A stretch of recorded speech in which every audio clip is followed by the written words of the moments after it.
ఇప్పుడు తన కొత్త సినిమా కోసం చాలా కొత్తగా కసరత్తు చేస్తున్నాడు జూనియర్ ఎన్టీఆర్.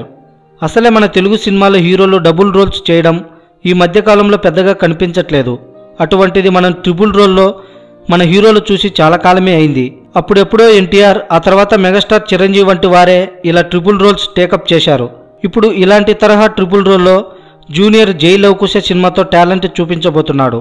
ప్రస్తుతం పూణేలో ఈ సినిమా తాలూకు పాటను ఒక మహాల్లో షూటింగ్ చేస్తున్న సంగతి తెలిసిందే. అయితే ఈ పాట కోసం ఎన్టీఆర్ కాస్త గట్టిగా కష్టపడాల్సి వస్తుందట.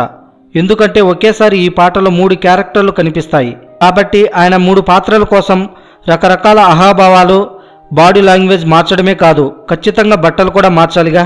మొన్న ఒక రోజైతే ఏకంగా మనోడు ఒక క్యారెక్టర్ కోసం సుమారు 12 బట్టలు మారుస్తూ ఒక రోజులో ఏకంగా 42 రకాల జతలు వేసుకున్నాడట.